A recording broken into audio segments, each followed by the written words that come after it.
لەبارەی ناوزڕاندن و یەکتر ناشرینکردن لە تۆڕە کۆمەڵایەتیەکاندا چی دەڵێیت؟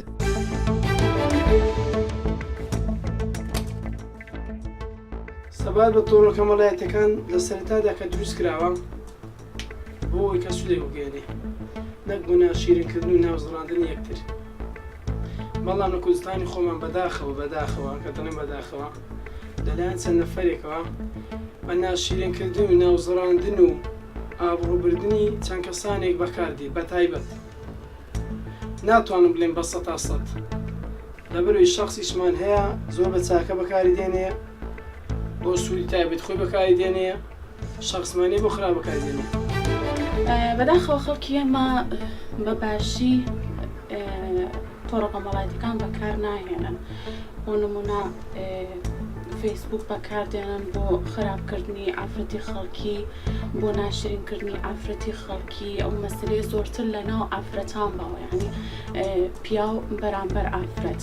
جا داوا دەکەم لە پیاوەکان ئەگەر کەسێک خانەوەدەی خۆی خۆش بوێت بە حەیاتی هەوڵ نادات لە ڕێگەی تۆڕە کۆمەڵایەتیەکان یاخود لە ڕێگەی تەلەفۆن یاخود لە ڕێگەی ڤایبەر یان هەر شتێک کە پەیوەندی کۆمەڵایەتیە بتوانێت ئافرەتی ئێمە سوک بکات. زۆر سپاس.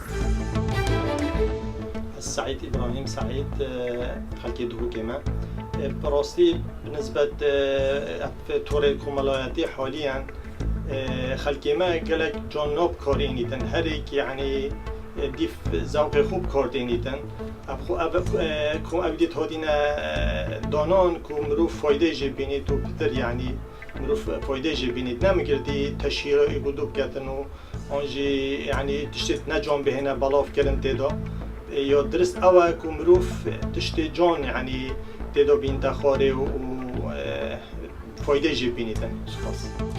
بالبارەی ناوزڕاندن و یەکتری ناشرینکردن لە تۆڕە کۆمەڵایەتیەکاندا طبعاً ئەمە کارێکی زۆر ناپەسەندە. ئەو تۆڕە کۆمەڵایەتیانە بۆ زانیاری دروست بوو، بۆ ئەوە دروست بووە کە ئاراگۆڕینەوە بێ زانیاری و شتی ڕۆشنبیری بەکاربێت، نەک بۆ ئەوە بێ یەکتری پشکێنین یاخود هێرشکردنە سەر یەکتری بە وشەی ناشرین.